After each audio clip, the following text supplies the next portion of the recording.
These events occurred in May of 2019 in the city of San Miguel del Monte, located in the province of Buenos Aires, Argentina.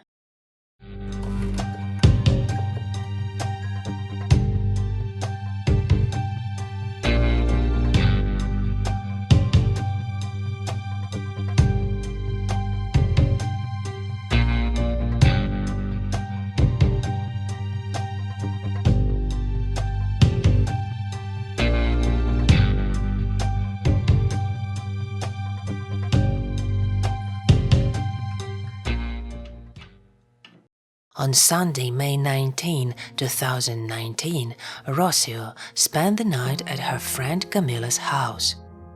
The following day, they planned to go to school together. Around midnight, the friends decided to go out into the street and connect to a neighbor's Wi-Fi network. The girls then went to the Plaza de las Alicias in front of the city's municipal building and sat on a bench. Camila's mother, Jimena, was already asleep by then. The woman had spent the entire day at work and was too tired to supervise her daughter and her friend. Around that time, Gonzalo Dominguez, an acquaintance of the girls, asked his mother for permission to go out for a walk. Susana, Gonzalo's mother, allowed her son to go out despite the late hour. The woman asked her son not to stay out too late, then went to bed. She needed to wake up early the next day to visit her husband, who was in a clinic recovering from a stroke. Later, Gonzalo met up with his friend Danilo. Like Gonzalo, Danilo knew Rocio and Camila. The boys, like their friends, were between 13 and 14 years old. They had known each other since they were young, as they lived in the same neighborhood and attended the same school. Another boy who was also part of this group was Aníbal. Aníbal was the oldest of them.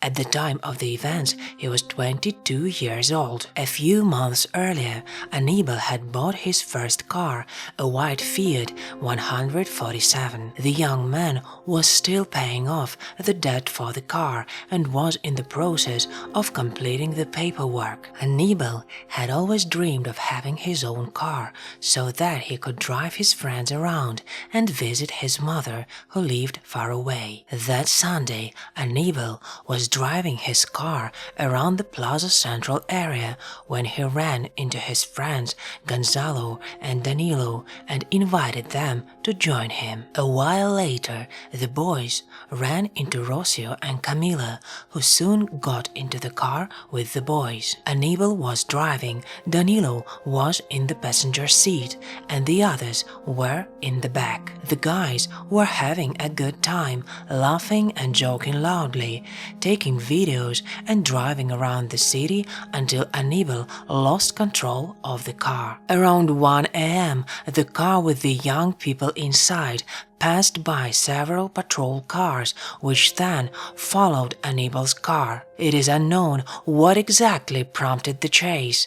Perhaps Aníbal's Fiat resembled the car of the criminal and matched the description the police had. In any case, a chase ensued, during which the car with the guys inside disappeared around a bend at full speed. Aníbal tried to get away from his pursuers, but he soon lost control and crashed into a truck parked on the side of the road. After the collision, the car with the young people inside flipped over several times in the air and ended up breaking into several pieces. As a result of the accident, 4 of the 5 guys died. Only Rocio survived. At the time of the accident, there were loud noises, some of which resembled gunshots. Residents of the city who lived in the area where the accident occurred called the police and the ambulance. A young man named Rodrigo Messias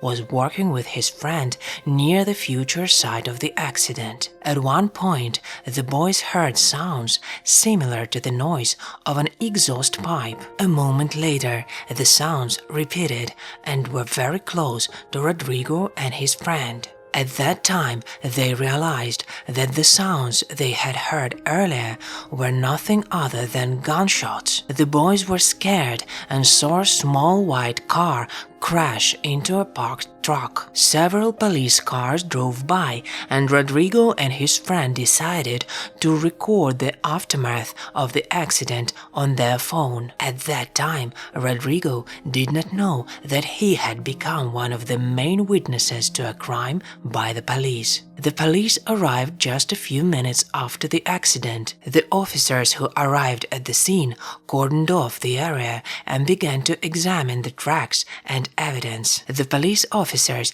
made sure that the bodies of the victims, regardless of whether they were alive or dead, were removed from the scene as soon as possible and taken to the hospital. Then they removed the wreckage of the car and everything else, almost everything. It seemed as if the police officers were acting outside protocol, trying to hide any traces that could indicate their involvement in what had happened. A few hours later, the families of the young people learned about the fatal accident. At around 3 a.m., the police informed Rocio's mother that her daughter had been in an accident but had survived. Rocio's mother then called Camila's mother, who was supposed to be watching the girls. The woman woke up to the call and first checked her daughter's room and the kitchen. She soon realized that the girls were indeed not home. Gonzalo's mother woke up around 2 a.m. Susanna was worried about her son's absence and tried to contact him. Then she went on social media and learned that there had been a fatal accident in the city involving teenagers. After that, she tried to go back to sleep, but she couldn't get the thought out of her head that Gonzalo could have been a victim of this accident. Then Susanna got up, got dressed, and went out to look for her son. During her search, she met Danilo's older brother, who told her that her son had indeed been in an accident and was in the city hospital. Upon entering the hospital ward, Susanna saw the bodies of the accident victims, which had just been brought in. They were lying next to each other, covered with a sheet, but the woman recognized her son by his protruding legs. The next day, May 20, the relatives and friends of the victims gathered at the scene of the accident. Rodrigo Messias, a witness to the events, was also there and became a kind of spokesperson for the protests. The people gathered demanded justice and blamed the police for everything. People did not want to stand aside, but unfortunately, the authorities already had a plan to avoid responsibility. Police Commissioner Mario contacted the parents of the victim and invited them to the police station for a private conversation. At the meeting, the commissioner shared his version of events. According to the alleged evidence and the evidence supposedly collected, the boys died because of Anibal, who exceeded the speed limit and tried to hide from the patrol car. The commissioner completely denied the guilt of the officers and claimed that his subordinates had not used any firearms. He clarified that no cartridge cases had been found at the scene. The words of the police commissioner were confirmed by the Minister of Internal Security, Patricia Bullrich. She analyzed the case, and although she acknowledged possible violations in the work of the police, she agreed with the official version of events. The day after the tragedy, the news of what had happened and the protests spread throughout the national media. Several versions of events were discussed in the information space. The relatives and friends of the victims united and collected various pieces of evidence and arguments to support their version. The public mostly believed that the accident was the fault of the police. Officials called this version a lie and accused the teenagers of negligence, drinking alcohol, and disobeying police officers. The main evidence of the police officers' guilt was a video recording made by Alexis Rodriguez on May 20. Alexis worked in the city's monitoring center and had access to the surveillance cameras installed in various parts of the city. When he came to work the day after the accident, the first thing he did was check the cameras located in the area of the accident. While watching the video recordings, Alexis established the moment of the chase and that one of the police officers leaned out of the car and shot at the car with the guys inside. Alexis then recorded the necessary fragment of the video on his mobile phone, as he feared that this video could be deleted from the system. After that, he sent the recorded video to his friend. This was just the first step.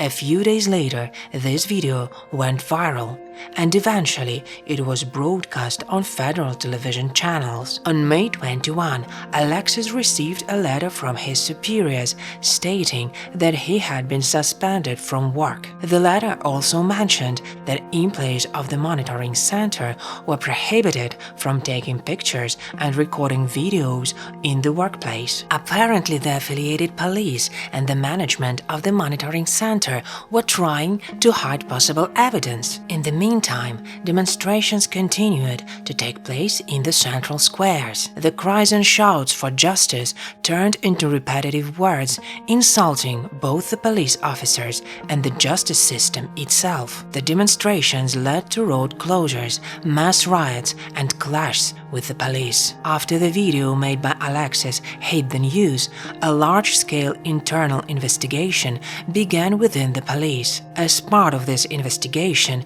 the weapons of the police officers involved in the chase were checked. Ballistic tests confirmed that shots had been fired from the weapons being tested.